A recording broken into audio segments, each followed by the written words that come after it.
tuas mãos me tocar. A tua presença me trouxe amor.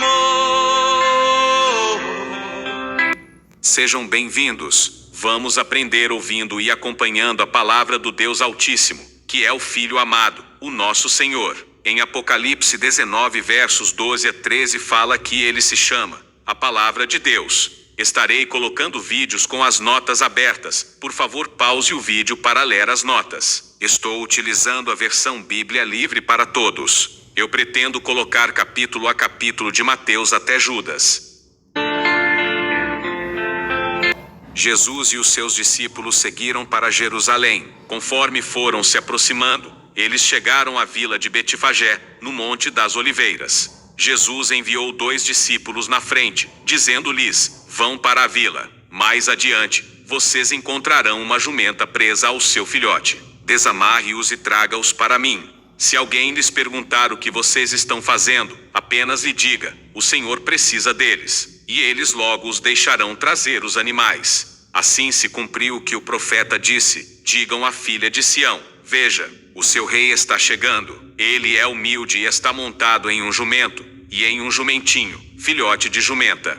Os discípulos foram e fizeram como Jesus havia dito. Eles trouxeram a jumenta e o seu filhote. Eles colocaram suas capas sobre os animais, e Jesus montou. Muitas pessoas na multidão cobriram o chão com as suas capas, enquanto outras cortavam galhos das árvores e os colocavam sobre a estrada. A grande quantidade de pessoas que iam na frente e as que vinham atrás dele gritavam: Hosana ao filho de Davi. Abençoado seja ele, que vem em nome do Senhor. Hosana nas alturas. Quando Jesus chegou em Jerusalém, havia uma grande agitação na cidade. As pessoas perguntavam: quem é ele? E a multidão respondia: ele é Jesus, o profeta de Nazaré da Galileia. Jesus entrou no templo e expulsou todas as pessoas que lá estavam comprando e vendendo. Ele virou as mesas dos que trocavam dinheiro e as cadeiras dos vendedores de pombas. Ele lhes disse: as sagradas escrituras dizem: minha casa deverá ser chamada de casa de oração, mas vocês a transformaram em um esconderijo de ladrões. Cegos e coxos vinham até ele no templo, e ele os curava. Mas os chefes dos sacerdotes e os educadores religiosos ficaram ofendidos ao verem os milagres maravilhosos que ele fazia, e as crianças gritando no templo: Hosana ao filho de Davi. Eles perguntaram a Jesus: você está ouvindo o que estas crianças estão dizendo? Jesus respondeu: sim. Vocês nunca leram a passagem das Sagradas Escrituras que diz: façam com que as crianças e as criancinhas ofereçam louvor perfeito? Jesus os deixou e saiu daquela cidade para ficar na aldeia de Betânia. Na manhã seguinte, conforme ele voltava para a cidade, ficou com fome. Ele viu uma figueira na beira da estrada. Então, ele foi até ela, mas não encontrou frutos, apenas folhas. Ele disse à figueira: nunca mais dê figos. Imediatamente, a figueira secou. Os discípulos ficaram espantados ao ver isso. Eles perguntaram: como a figueira secou tão rápido? Jesus respondeu: eu lhes afirmo que isto é verdade. Se vocês realmente acreditarem em Deus e não duvidarem dele, poderão não só fazer o que eu fiz com a figueira, mas muito mais. Vocês poderão dizer para esta montanha: levante-se e jogue-se no mar, e isso acontecerá. Vocês receberão tudo o que pedirem em oração, desde que acreditem em Deus. Jesus entrou no templo. Os chefes dos sacerdotes e os anciãos do povo se aproximaram de Jesus, enquanto ele ensinava, e perguntaram: com que autoridade você faz estas coisas? Quem lhe deu esta autoridade?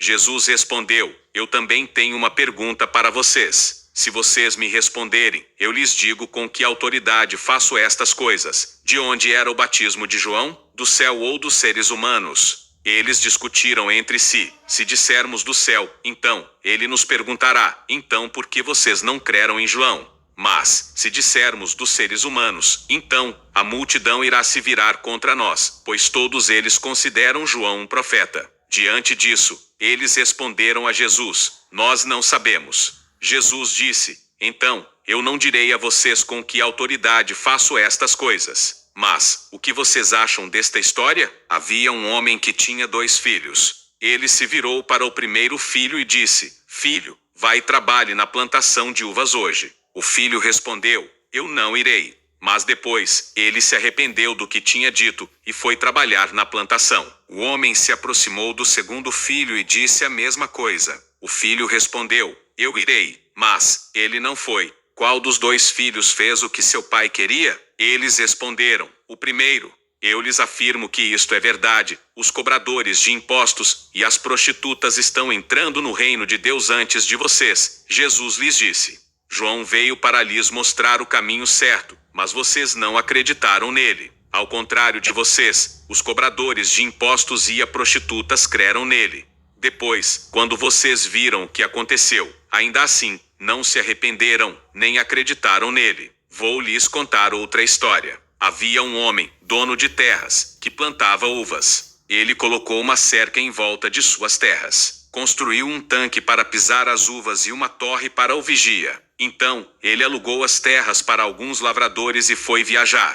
Na época da colheita, ele enviou os seus empregados para receber dos lavradores a parte dele. Mas os lavradores atacaram seus empregados. Eles bateram em um, mataram outro e apedrejaram um terceiro. Diante do acontecido, ele enviou mais empregados, mas os lavradores fizeram a mesma coisa com eles. Então, ele enviou o seu próprio filho, pensando: eles irão respeitar o meu filho. Porém, os lavradores, quando viram o filho do dono das terras, disseram uns aos outros: ele é o herdeiro. Vamos, se o matarmos, poderemos ficar com a sua herança. Eles o agarraram, jogaram-no para fora da plantação e o mataram. Quando o dono da plantação voltar, o que ele irá fazer com aqueles lavradores? Os chefes dos sacerdotes e os anciãos do povo disseram a Jesus: ele condenará à morte aqueles homens perversos, da forma mais terrível, e alugará a plantação de uvas a outros lavradores, que, certamente lhe darão a sua parte na colheita no momento certo. Jesus lhes perguntou: então, vocês não leram essa passagem nas Sagradas Escrituras? A pedra que os construtores rejeitaram se tornou o pilar fundamental. O Senhor fez isso, e é uma coisa maravilhosa. É por isso que eu lhes digo que o reino de Deus será tirado de vocês, e será dado a pessoas que produzam um tipo certo de fruto.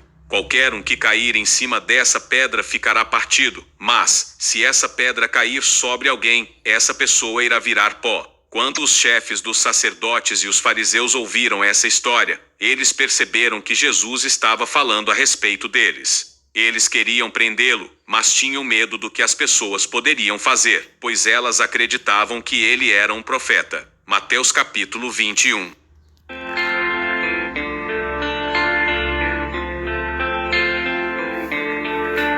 O apóstolo Paulo falou uma coisa muito importante na sua despedida. Confira em Atos dos Apóstolos capítulo 20 versos 25 a 35. Agora, eu tenho certeza de uma coisa, de que vocês, para quem eu anunciei o reino de Deus, não me verão novamente. Assim, declaro a vocês, hoje, que eu não sou responsável caso alguém se perca. Eu não hesitei em contar a vocês tudo o que Deus queria que soubessem. Cuidem-se, e cuidem também de todo o rebanho, que o Espírito Santo lhes deu para que o acompanhem, e o guardem. Cuidem da igreja de Deus, a qual ele comprou com o sangue do seu próprio filho. Eu sei que, depois que eu for embora, lobos ferozes chegarão para atacá-los e irão espalhar o rebanho. Surgirão, dentro do seu próprio grupo, homens que irão torcer o que é certo e bom para conseguirem seguidores para eles mesmos. Então, cuidado.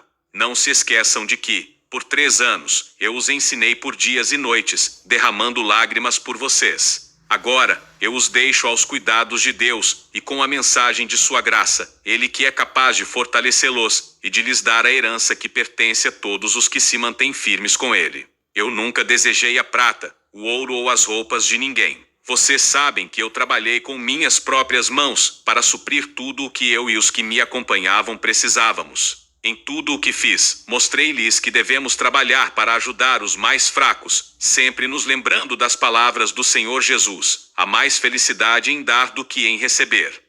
Deus Altíssimo, pelo poder da tua palavra, o seu Filho amado, nosso Senhor, nos abençoa e nos guarda, nos ilumina e nos guia por um bom caminho.